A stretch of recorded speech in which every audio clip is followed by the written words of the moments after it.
thanking the organizers for inviting me again despite the talk I gave last time. So, thanks. I'm going to tell you a story about commutativity, and I'm going to start in the simplest place where you can wonder about it. So, in the category of sets, I want to compare monoids that have an associative operation, and they also have a unit. All the structures I'm going to talk about today have a unit, and I won't mention it. You can guess what the unit does, and you'll, generally speaking, be right about what the unit does. It's also important, but I don't want to focus on the units. So you have monoids on one hand, and you have commutative monoids. Right? Commutative monoids. And commutative monoids have an operation that is both associative and commutative. And so all of the operations we're going to talk about today are in particular associative. And then we're going to discuss to which extent they are also commutative. And if you look at monoids and commutative monoids, that doesn't seem to be a binary question. It's either commutative or not commutative. But that's just because sets aren't very sophisticated. We'll replace them with categories and higher categories, and then there are a range of answers for how commutative an operation can be. This is the only choice we have because within a set, two elements are either equal or they're not. There's no other option for how two elements of a set are related. And before I go on with the main part of the story, I want to mention just some curiosity related to this. You might think it's a little weird that commutative monoids have an operation that's both commutative and associative. Why is it also associative? Why can't we just take commutativity on its own? And probably the answer to that is that people do study operations that are not necessarily associative and are commutative, and they have some name that I don't know, and there's probably some theory about them. But I do get that there is a sense in which both algebra and geometry want operations that are commutative to at least be associative too. Sort of associative is the bare minimum. Let me tell you a striking example of that. So I don't want to take too long on this, so I'm not going to write anything down, just say it. But in plane projective geometry, you can take an axiomatic approach and give axioms for points and lines in the projective plane and the incidence relation between them, right? The axioms are probably familiar. You can say through 2 points there passes a unique line, 2 lines intersect in a unique point, and various other axioms. And so there's a small list of them that define what I'm going to call maybe a combinatorial projective plane. It's a kind of incidence geometry. And not every familiar theorem from real projective plane geometry is true in an arbitrary combinatorial projective plane. In particular, I want to mention Desargues' theorem and Pappus's theorem.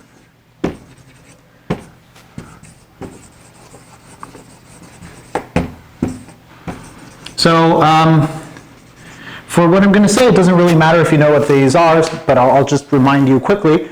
Desargues' theorem is about 2 triangles in the plane. If you have 2 triangles in the plane, here's 2 dual things you can do with them. You can take the corresponding sides and intersect them. That will produce 3 points. Or you can join the corresponding vertices with lines, and that will produce 3 lines. And Desargues' theorem says that the 3 points are collinear if and only if the 3 lines are concurrent. Okay? And Pappus's theorem is about a hexagon, which here just means an ordered list of 6 points in the plane. Pappus's theorem says that if you have a hexagon where the even-numbered vertices are collinear and the odd-numbered vertices are also collinear, then the points of intersections of opposite sides are collinear. That's Pappus's theorem. And you can prove, so I said that there are these axioms that define a type of incidence geometry called a combinatorial projective plane. Whenever you have a field and you look at the projective plane over that field, it gives you an example of a structure satisfying those axioms. You can build combinatorial projective planes from fields, right? And you can prove that if you have any combinatorial projective plane in which Desargues' theorem is true, it's isomorphic to the projective plane over a division ring. Okay, a division ring is like a field but not necessarily commutative. And you can prove that if you have a combinatorial projective plane that satisfies Pappus's theorem, it's the projective plane over a field. Okay? So that in particular should tell you that Pappus's theorem implies Desargues' theorem. And it's a fun exercise to prove that directly. It's not as easy as it sounds. I don't know if it sounds easy. It wasn't easy. So notice that then Desargues' theorem corresponds to associativity, and Pappus's theorem corresponds to associativity plus commutativity. You don't get a structure that's like just with commutativity on its own, and I don't know if there's any explanation for this. Okay, but I think it's an interesting phenomenon. So that has nothing to do with the main theme of the talk. I just wanted to mention it as a striking example of a place where you can get associativity plus commutativity, but I don't know any natural way of getting like commutativity on its own. So let me just say that since 400 years BC, we are justified in assuming that the commutative operations we want to study are also associative. Okay? So I'll focus on those. And so as I said, in sets, whether an operation is commutative or not is like, it's just a yes or no question. But you can go higher up and more things happen, right? So you can talk about categories. So in categories, the analog would be a monoidal category. And so let me remind you parts of the definition of monoidal category. A monoidal category is a category with a binary operation, and now, so before a binary operation,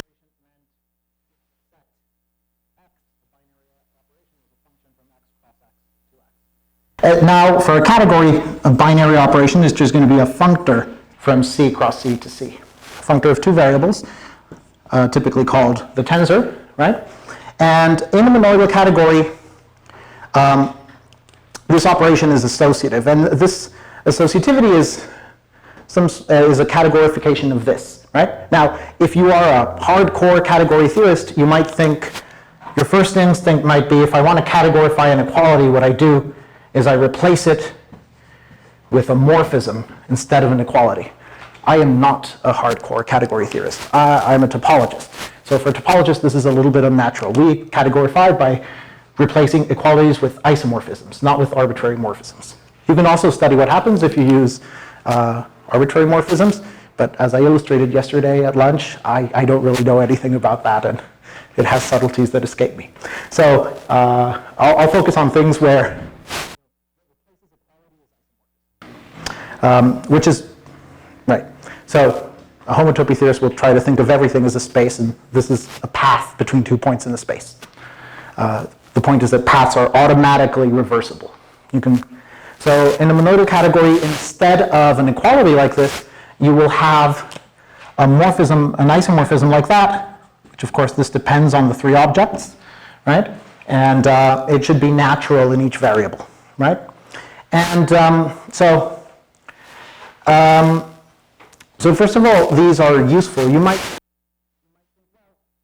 This might be an unnecessary complication. Maybe all of the categories that I come across with an operation like this are either, maybe I can always take this to be an identity, right? And there is a sense in which that's true, but it's very uncomfortable and unnatural even for normal categories in mathematics. That's just simply not how it works. I even think of the category of sets. Maybe the simplest operation you could take here is the Cartesian product. And literally speaking, the elements of something like this would be pairs of an element in A and a pair of elements in B and C, which is not the same as what you have on this side. So while they're clearly in bijection, they're not literally the same thing, and it would take some effort to like redefine the product to make it the same, and it's not really worth the trouble. So even for just the comfort of basic examples, you want to allow for something like that.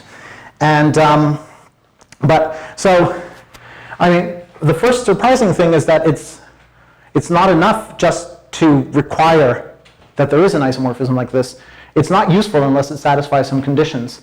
And the ones coming from like categories of sort of like normal objects in mathematics typically satisfy much more than this automatically because they come from some sort of universal property that these products have, right? They correspond, like for example in linear algebra, if you take vector spaces and you take the tensor product of vector spaces,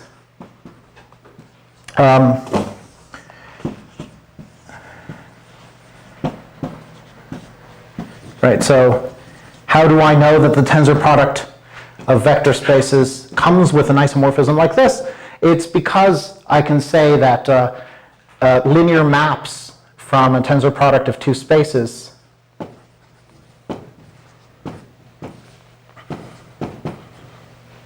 to a third vector space, these what they classify are k-bilinear maps, right, from U cross V to W. And so then there's an obvious generalization for three or more factors. So these sides are isomorphic because they both represent trilinear maps, right? And so that's something extra that you get in the basic natural examples coming from other areas of mathematics, but it's not clear what to axiomatize, right? And so there's more than one way to do it, but the traditional way is to, instead of, I mean, you might say, well, maybe I should add a product of three factors for the trilinear maps and so on. You can definitely do that, that works, but that's not the traditional route. The traditional route is you keep only products of two things at a time, and then you add this axiom, which is called Maclane's pentagon axiom. So you ask for this isomorphism to satisfy the following condition. All right, so. Okay, and again, just like here, I'm going to omit the tensor product symbol. And the axiom goes like this. It's about what happens when you reassociate products of four things at a time, right? And so make sure I don't, oh, sorry. The one I rehearsed has this morphism going the other way, and I feel I will make a mistake if I try to do the other one. If it's invertible, so there's one going either way, right? Okay, so the arrows should point rebracketing from left to right. Okay, so one thing I could do is I could do that inside the parentheses. The other way I could go is that I could keep this as a unit and rebracket the other side. And here I have a product of three factors, this one, this product, and this. So I could rebracket this way.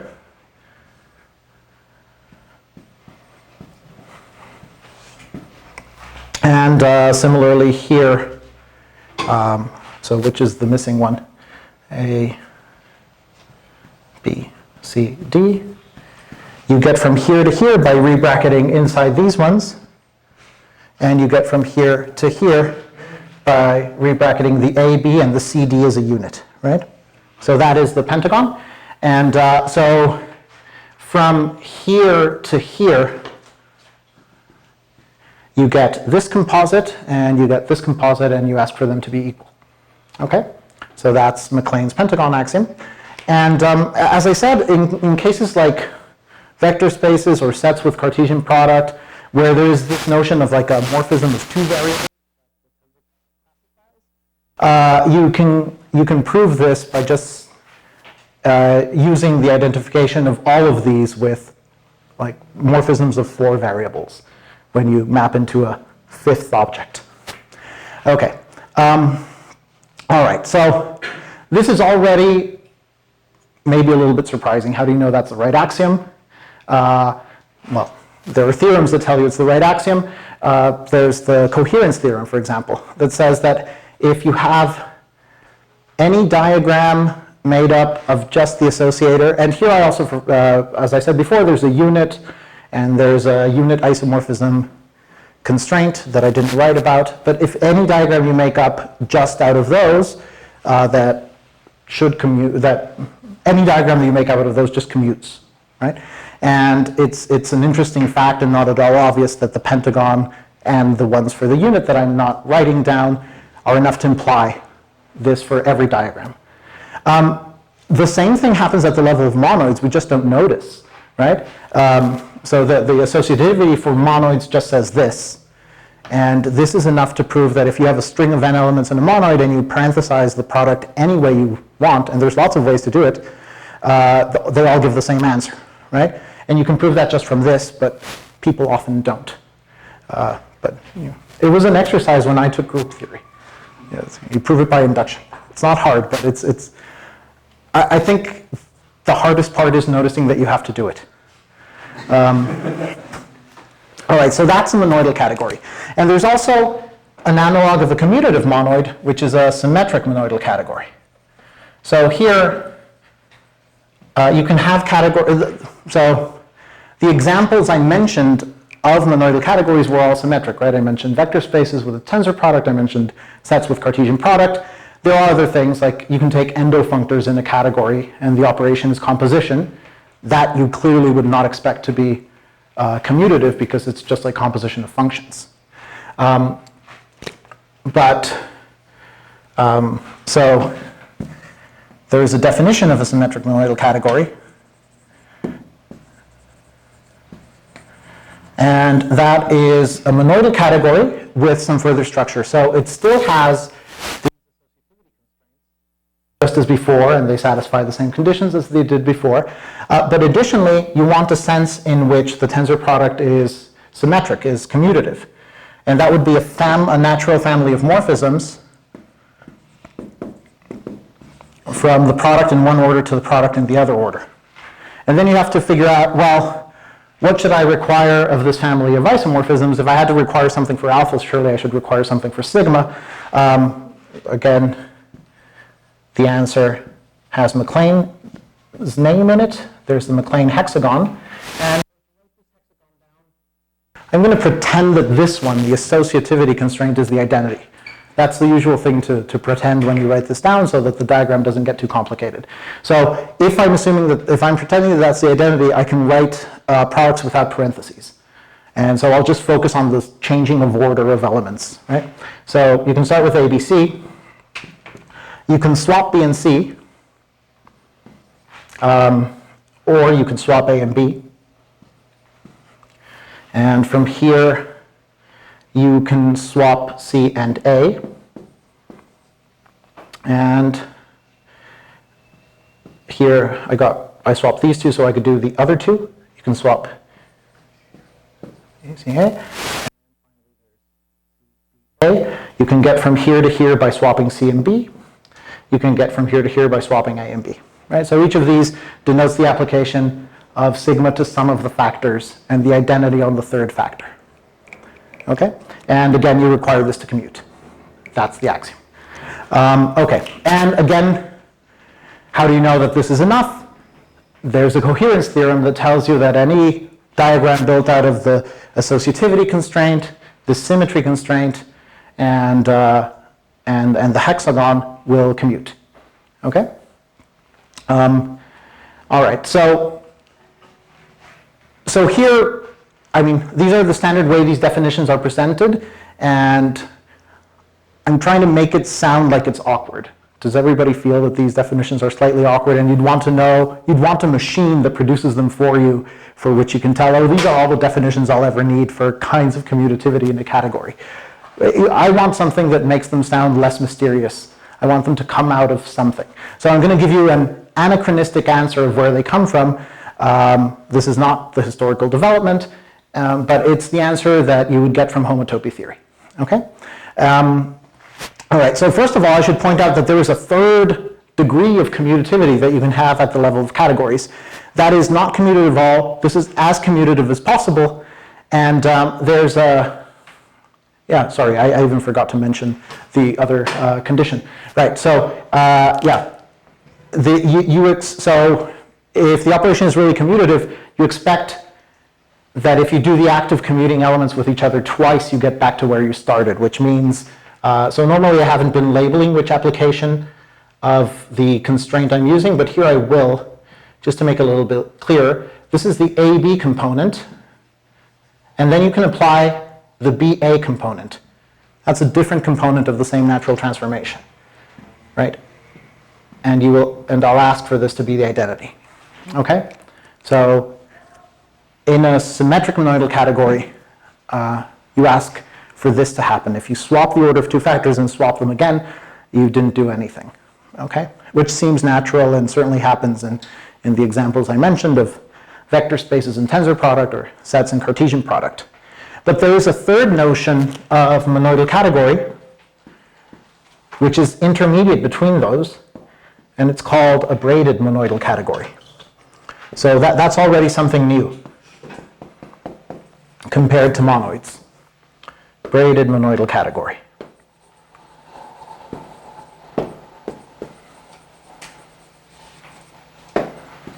And the definition is the same as the definition for symmetric monoidal category, except you do not require this. So it's without that axiom.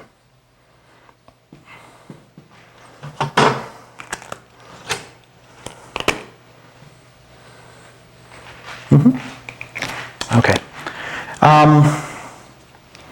And there are examples to show that these are different. Maybe the easiest way to show that these are different is just to take like the free example. So if you just take one object and separately the unit, and then try to form the free monoidal category, what else do you have to add? Well, you have to add the product, call the object A. You have to add A tensor A, which I'll call A squared. Then you have to add A cubed. And there's several ways in which you can add them, but this tells you that they're all isomorphic, right? So the minimal way you can do it is you just wind up with an object A to the n, and then they just don't have any automorphisms, right?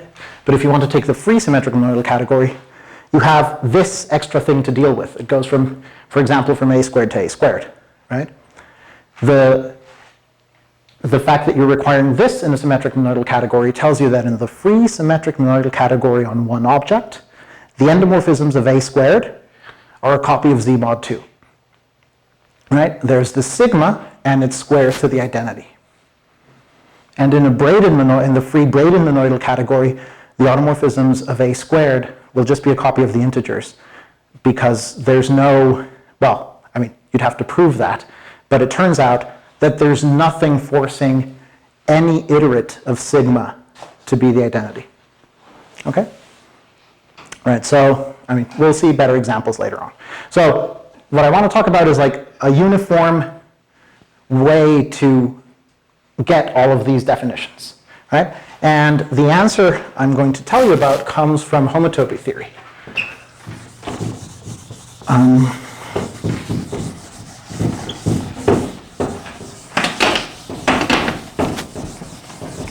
So, in homotopy theory, people also deal with a bunch of operations that sort of feel like they are associative but are not actually associative. They're only associative up to homotopy. And the homotopies satisfy conditions of their own and so on. And so there's a story very analogous to this in homotopy theory. So let me start by saying that we will work in pointed spaces. I might forget to mention the base point, but every space has a distinguished base point. When you have a pointed space, you can take the loop space. That's just the space of pointed maps from the circle into X, right? And so this space is implicitly familiar from like the introductory algebraic topology courses, in that its set of connected components is the fundamental group of the space with its chosen base point. Okay? How do you find the fundamental group? Its elements are homotopy classes of paths in X that start at X naught and end at X naught, right? A path like that is one of the points in this space, and a homotopy between two such loops, that gives you a path in this space of loops, okay? So this space is sort of implicit in the definition of the fundamental group of a space. And so it comes with, so what is the operation in this group? It's concatenation of loops, right? To multiply two loops, you just do one and then do the other. The typical, so if you define these loops as maps out of S1 or as maps out of the interval that start and end at X naught, doing this involves reparameterization, right? If you have two different maps that,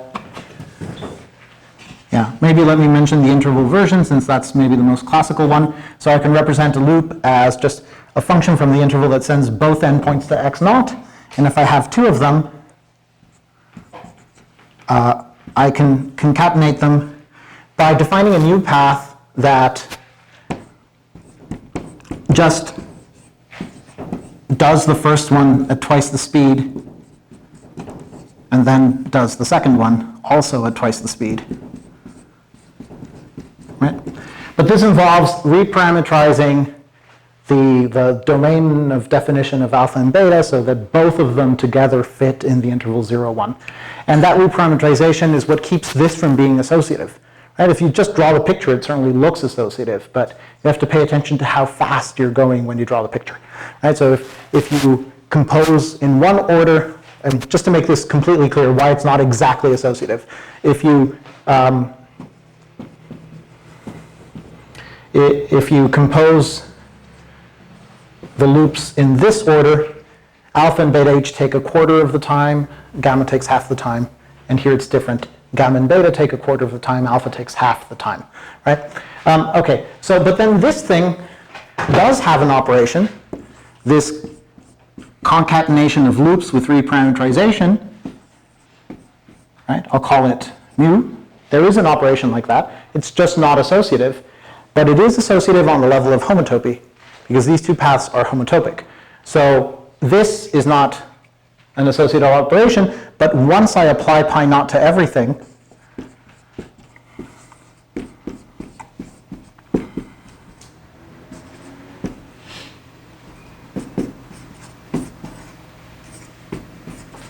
and use the fact that pi naught of a product is just the product of the pi naughts, the operation I get here, this one is associative, and that's the multiplication in the fundamental group. Okay?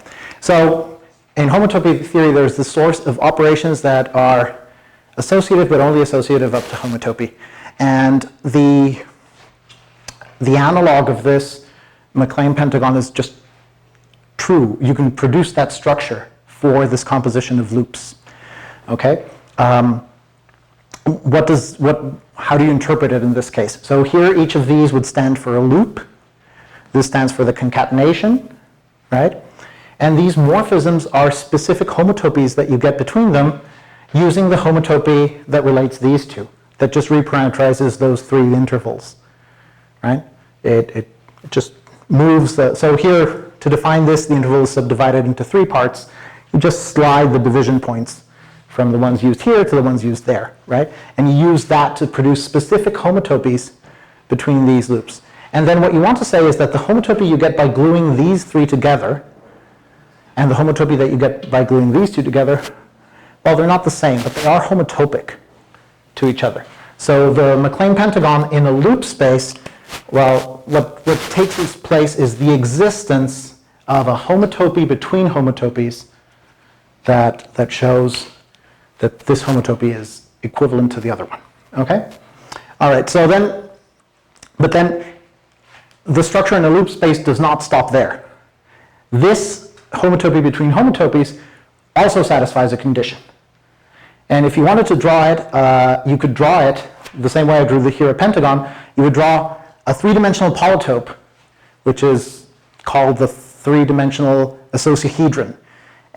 But the list never stops. For every dimension, there is an icosahedron of that dimension, and that icosahedron parametrizes a higher homotopy, a homotopy between homotopies that shows that this loop multiplication is indeed very associative.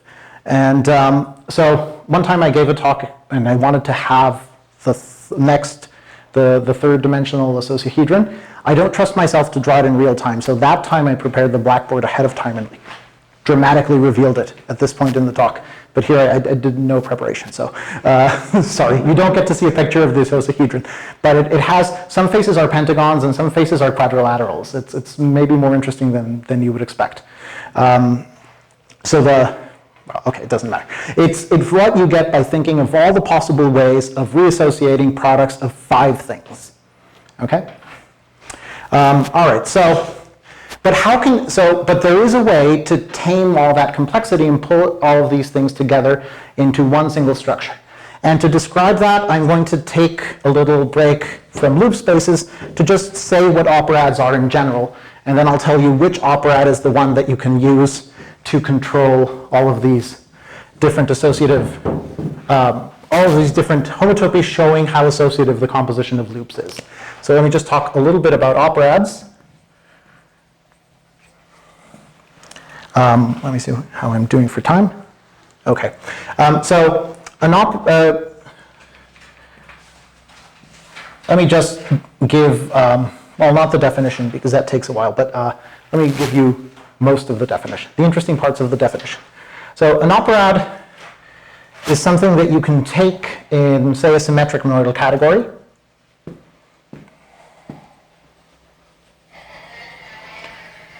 So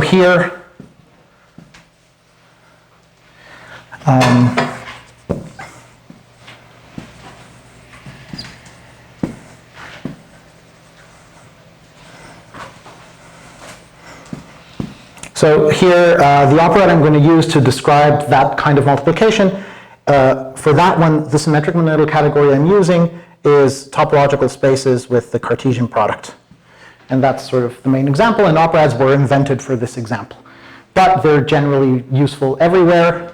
Other examples that you might think of, and I'll give you some examples, are sets with Cartesian product. Of course, any Cartesian category with the Cartesian product, but these two are already pretty good.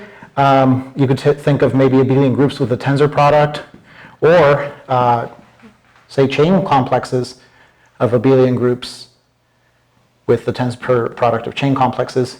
Operads here are actually widely studied in homological algebra. Okay, so, all right. So an operad here consists of, so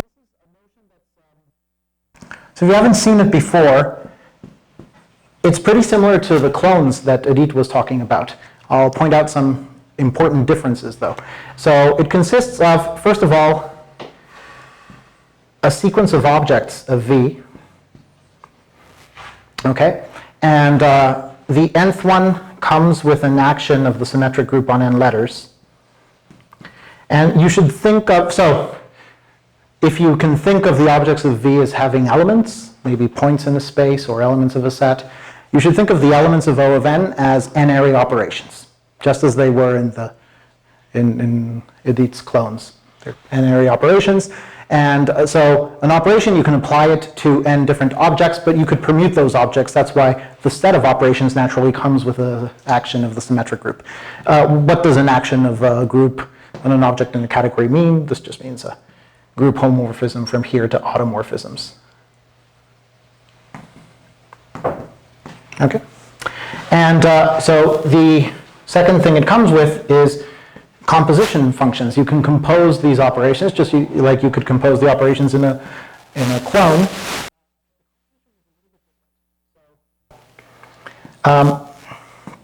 Here, you should think that you have one n-area operation, and then a bunch of operations of different arities,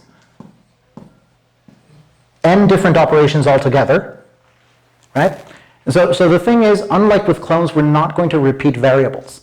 So if I want to make a single expression out of an n-area operation and n different other operations, what I want is as many variables as all of these need put together.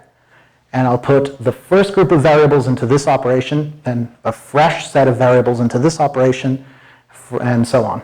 So when I do this, I will get a single operation whose arity is the sum of all of these numbers. Okay? So is that difference clear? That's one of the first differences between clones and these operads. Even if you're taking the operad in sets, in which case it could be pretty similar to just a clone. Here I have things like this. If I have something, let me use subindices to indicate the arity. So in clones, you would do this kind of expression. A function of two variables could look something like this, right? You just use xy here, and then you use the same xy there. In operads, you wouldn't do that. Instead, you should think of the operations being composed this way. You apply this to a couple of variables, and then you apply something else. Let me just use 2 so it's less writing. To different variables, and then this whole thing is an expression of 4 variables. Okay, so you're not allowed to repeat variables. What does that correspond to? So clones are always taken in a Cartesian setting, and for the Cartesian product, you always have the diagonal morphism from x to x cross x, and the diagonal morphism is like repeating a variable. But here, operads are meant to work with general monoidal structures, not necessarily Cartesian, so there may be no diagonal, so there's no guarantee you can repeat variables, and since there's no guarantee that you can repeat variables, you're not allowed to. Okay, so that's one difference. And the other difference was that in clones, you expected it to contain all projections. That also comes from a Cartesian setting, right? If you have the product of two objects in a category, it has projections to each factor. A tensor product does not have projections to each factor, so you also don't assume that you have projections. Okay? But it's the same kind of structure. And these composition operations, there's a big family of them, right? Parameterized by lists of a natural number n and then n natural numbers. These have to satisfy some associativity constraints, and those are the same as the ones that Edith drew. Okay? After you take into account the fact that this is how that you have to stick in fresh variables. Okay? So that's the part that's not very fun to write down. And these things are supposed to be equivariant with respect to right here. So if I have something like this, I can permute the variables of each block amongst themselves. Any choice of permutations like that and a permutation of the blocks gives me a permutation of this many variables, and I expect that doing the permutations here and then composing is the same as first composing and then doing the permutation there. And that one's very easy to understand and takes it's a big diagram to write down, okay? So this is what an operad is, and operads are meant to take algebras for them. That's why you want operads, to take algebras for them. So once you have an operad, an O algebra, X, well, an O algebra X just comes with a way to realize every one of these abstract operations as an actual n-area operation on X. So an O algebra X comes with a map like this for each n. Right? This is the action of the operad O on X, and these have to satisfy an appropriate associativity with the composition operations that you can guess and write down. Okay? So I didn't say what kind of thing X is. The obvious choice is that you could take X to be an object of the same category where you took the operad, right? Then I have this tensor product defined. But that's not the only choice. You can have V acting on something, on some other category, and then take an algebra in that category. right? So if you have, so what is an action of V on a category?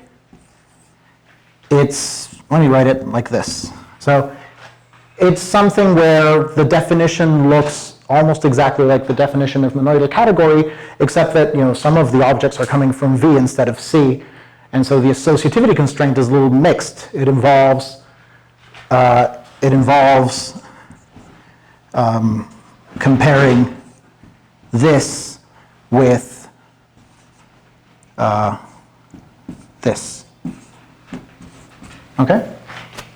All right, but otherwise, you can just guess the definition. It's the same as the one for monoidal cat, or you know, it's the definition of a monoid acting on a set, right?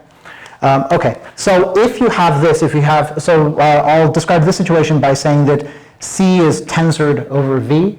More properly, I should say left tensored, but let me just say tensored. Then you can also take this O algebra X. It could live in C instead of V. And the only difference would be that you would put a dot here. Okay? So you can take O algebras, not just in V, in the place where you got this operad from, but also places that are acted on by that category V. Okay? Does that make sense, even without giving the full definition? Right? You seem puzzled. Is there a problem? About the tensor of the X. Once it's in the category C, you don't have the tensor on the exponent of X. Yes, that's right. So C should also be monoidal, but there's supposed to be a mutual associativity between the two operations. I'll give examples. Yes, no, you're absolutely right. I mean, you're tensoring X with itself a bunch of times. Yeah. So this is the one from C. Yeah. Okay. So let me first show you the original operads, the things for which the name operad was invented for. So these are, I'll call them the EN operads. And there's various incarnations of this. I'm going to talk specifically about the little cube operads.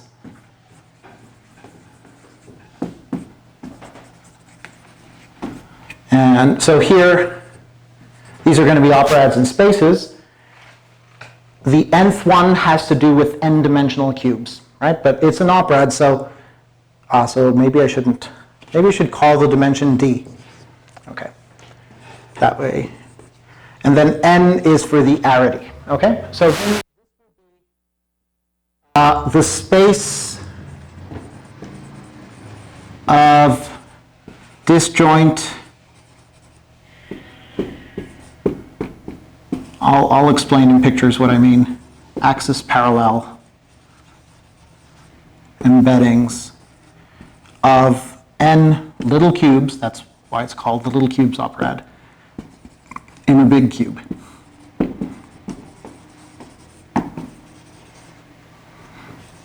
Okay, so let me draw what the typical element of E23 looks like. So it'll be a set of embeddings of the disjoint union of three squares into one square, where the embeddings are as simple as possible. They're like affine linear functions on each coordinate. Okay? So you can specify one of those by just drawing the image of each of the cubes. Maybe this is the first square, that's the second one, and maybe this is the third one. Okay? And so this denotes a specific function from the disjoint union of three copies of the unit square into the unit square. Right? It's the function that the first summand here gets its same rectangle numbered 1. It's the second square for this rectangle numbered 2, and the third square for this rectangle number 3. Is that clear? So this is shorthand for a function. The domain of the function is this. The disjoint union of three copies of the square, and the codomain is this. Does that make sense? And you take the set of all of these functions. And that's E23, right? So, so remember, think of D as fixed. As you vary n, you get all of the operad, okay? And so these on loop spaces. Well, E1 was. The higher ones act on higher loop spaces. So let me just illustrate that with E1. So what I'm saying is that every loop space is canonically an E1 algebra in spaces. Okay? So how does that work? Well, I need to give you, sorry, E1.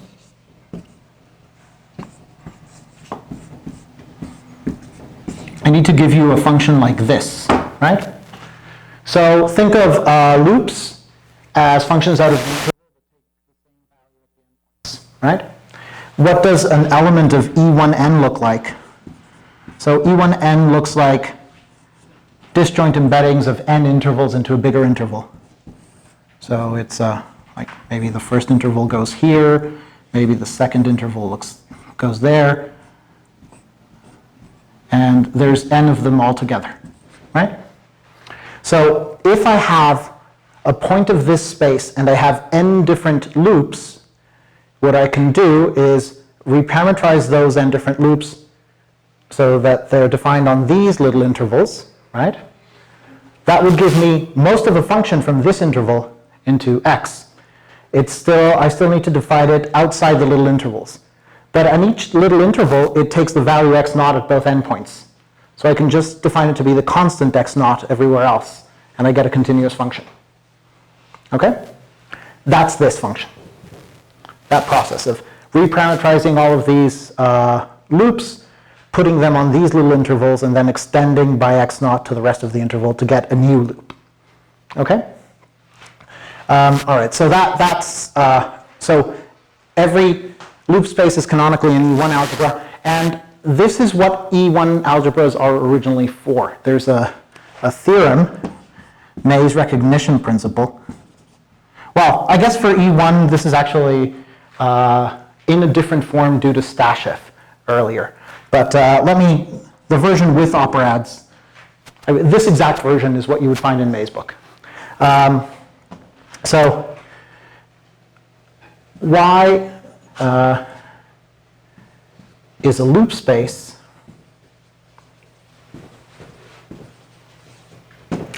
that means there exists an x and a homotopy equivalence between y and loops on x. Okay? So it can be made into a loop space. That just means putting it in a homotopy equivalence with something that is an actual loop space. This happens if and only if y can be given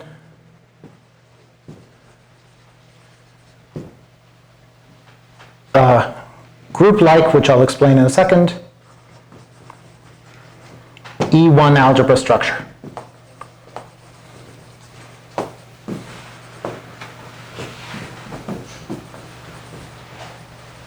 So an E1 algebra structure is the collection of all of these maps.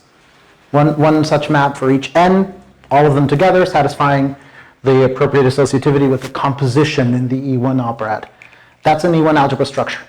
Right? So each E1 algebra structure is a point in the product of countably many function spaces. Right? So I can even talk about like the space of E1 algebra structures if I want.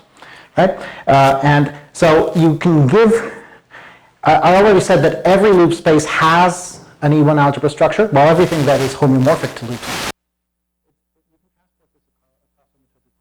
is not obvious at all, but every space that's homotopy equivalent to one of these, you can use the homotopy equivalence to transfer the structure to one on Y, but this theorem is the converse. Right? How can you tell if something is homotopy equivalent to a loop space? It's exactly when you can give it this sort of algebraic structure of an E1 algebra that has to be group-like. So let me explain what that means.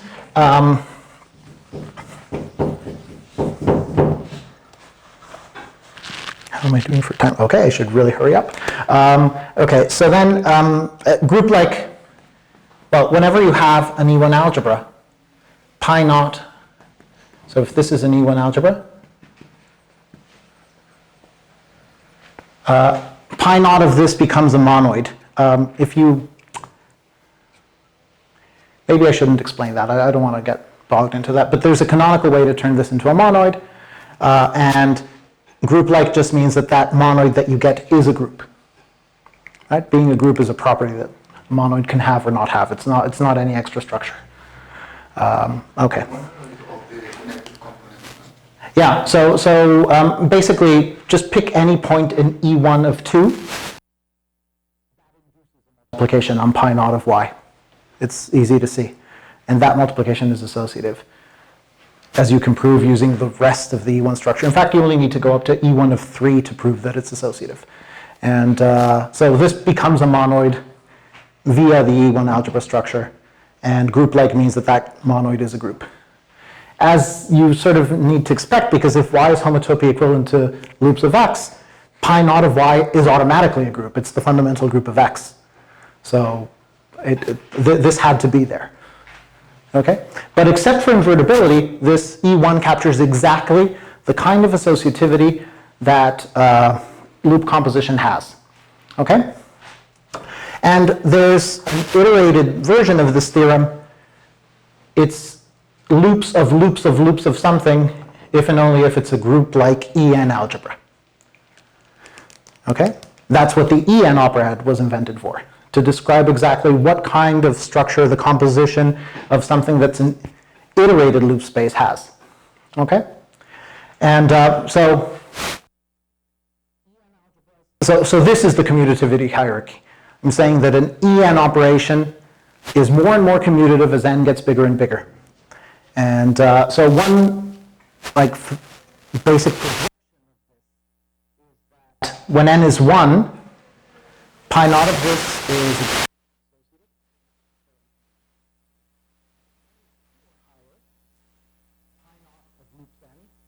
is pi n with n greater than or equal to 2, and that's an abelian group.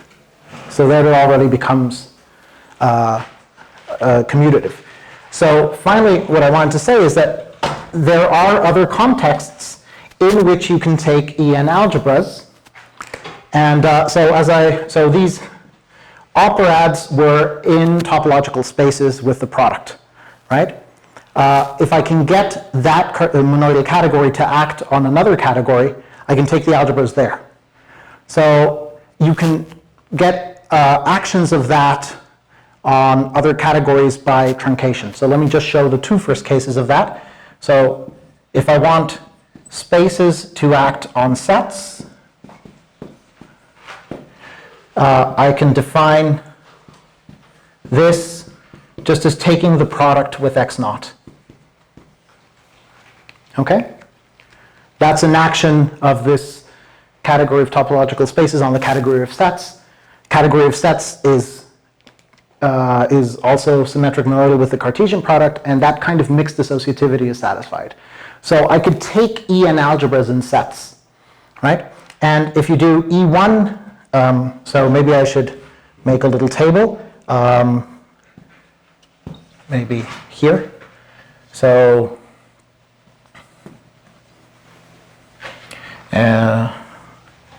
right.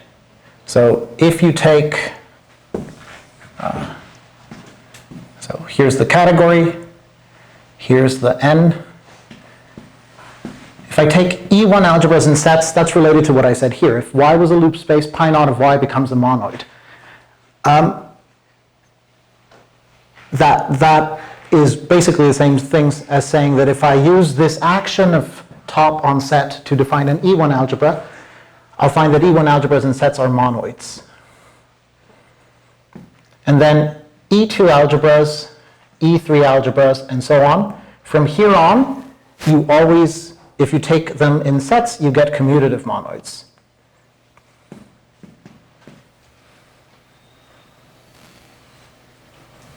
Yeah, I should have transposed this table. It was better vertical than, okay. So then the second place where you can take an action here let me do it on categories. So if I have a topological space and a category, I want to get another category, I'm going to define that action this way. You take the fundamental groupoid of the space X and take the Cartesian and just the product with the category C. This way, if I have an operad in spaces, I can take its algebras in categories. Okay? And if you do that, here for E1, you will get monoidal categories. For E2, you will get braided monoidal categories.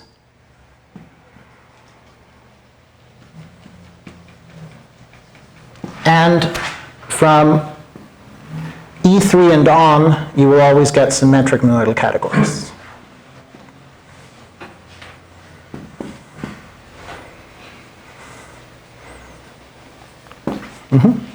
And then this pattern persists. So you can try to keep doing this, truncating higher and higher, right? You could try to take, so then you get into, then you need some more homotopy theory, right? The next step is, instead of talking about categories, you could talk about bicategories, right? And you can take the second Posnikov truncation of a space, that would only keep the information of homotopy groups up to pi 2, and there's a way of making that into a bicategory where every morphism is invertible, right? And you could just take the product of that with your category and use that to define an action of spaces on bicategories. And then if you take algebras in the weakest, in the most pseudo sense in bicategories, you will get first the definition of a monoidal bicategory, then a braided monoidal bicategory, then a third thing, which I think has a name. Some people call it seleptic, right? Seleptic monoidal bicategory. And then from 4 and on, all of them will be equivalent to symmetric monoidal bicategory. And if you knew definitions of tricategories, which I certainly don't, you could do the same thing, and you would get 4 different stages. From level 5 and on, you always get symmetric monoidal category. And this works all the way down. If you work in infinity 1 categories, just all of these are different. And then you don't make up an infinite list of names. You call them E1 monoidal, E2 monoidal, E3 monoidal, and so on. And then they're all different. Okay? And one reason you know that they're all different is that even if you just focus on the infinity 1 categories where all the 1 morphisms are invertible, well, those are spaces. And there we already know that they're all different. Not every, well, I mean, homotopy theorists already knew that they're not all different. Being an n-fold loop space does not automatically make you a k-fold loop space for a different k, just for lower k, right? And so this family of operads, I mean, the parameter d is a very natural one. It's just the dimension of the cube. So I would say it's sort of, it's very clearly the same kind of thing one dimension up when you go from ed to ed plus 1. And in the low dimensional examples, it reproduces all the kinds of commutativity we know. And this is why I think this is like a good answer of which. So for example, here with categories, you might even wonder, do I have all of the right definitions? Maybe I should consider monoidal categories where this twisting, its third power is the identity or something else.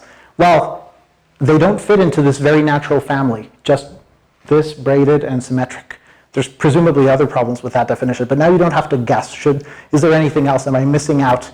I feel that this tells you that you're not missing out. These are all the sensible definitions. All right, thank you.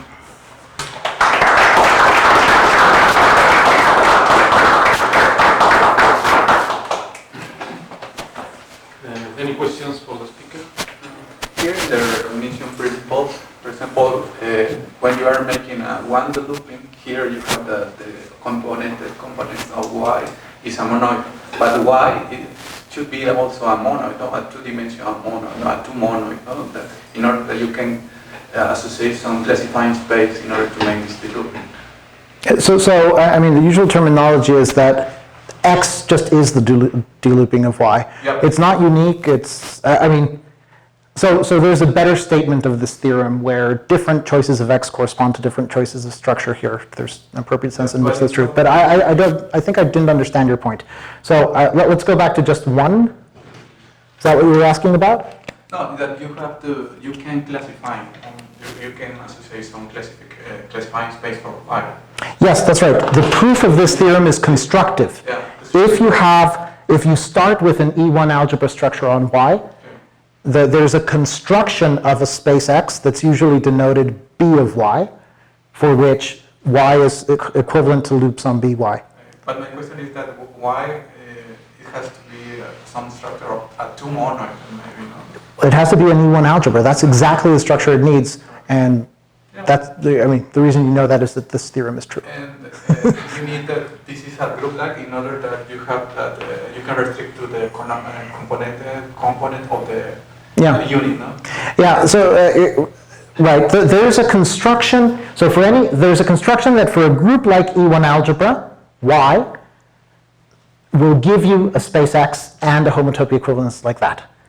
The construction makes sense and constructs something even if Y is not group-like, right? And if Y is not group-like, but it is it does have an E1 algebra structure, and you apply this construction and then take loops on it, you don't recover Y.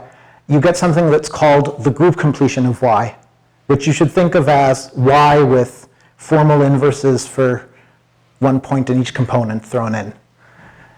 So Y doesn't have to be group-like to deloop it, but then if you loop the delooping, you don't get Y back. Okay? You get like an adjunction or something? What, sorry? You get like an adjunction or something? Yes, yeah. So maybe I should say that there is an improved version of this theorem that you can find in Laurie's higher algebra. And it says that, so let's see, the infinity category of EN algebras and spaces, I don't remember the notation, so I'm just making up one that I've used in other places. But this is, okay. So the infinity category of EN algebras and spaces is equivalent to, just the, how should I write it? The infinity category of spaces of n-connected spaces. Okay? And you should expect this because, yeah.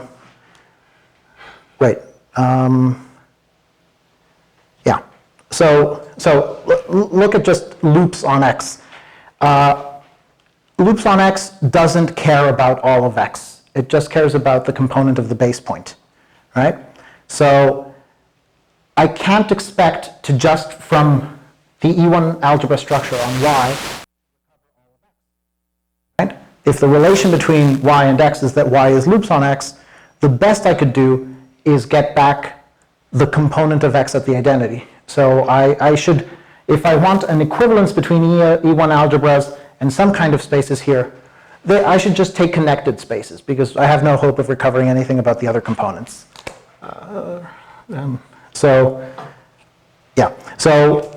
this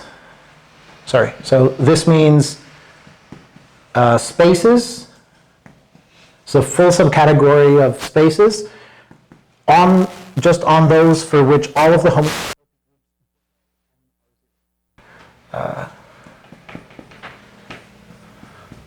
with any possible base point. So in particular, this means connected spaces. I'm just asking that pi naught is 0. And the same thing happens for the higher n versions of the theorem, right? So think now about the case of double loop spaces. Those are supposed to correspond to E2 algebras. So pi naught of this is pi 2 of x. Pi 1 of this is pi 3 of x, and so on. So there's no way I'm getting any information about pi naught of x or about pi 1 of x out of y. So I can't expect to recover x if it has that lower dimensional information. So if there's any hope of an equivalence, you should just restrict to spaces where that information is trivial. The low-dimensional information is trivial. But then there is an equivalence given in this direction by taking loops n. Loops n and then equipping it with the canonical EN algebra structure that I described. So the recognition principle, maybe I shouldn't have erased that. So then this recognition principle is the slice over y, right? There's so you can look at, the infinity category of these x's is the comma category y down arrow loops 2, right? The infinity category of these equivalences, it's the y down arrow loops n. I just take the invertible part, and that space is homotopy equivalent to the space of En of group-like En algebra structures on Y. Okay? So this is like the space of all possible n-fold deloopings of Y. This is the space of all En algebra group-like structures on Y. And as a consequence of this, they are homotopy equivalent. The recognition principle I stated earlier just says that this space is non-empty if and only if this space is non-empty.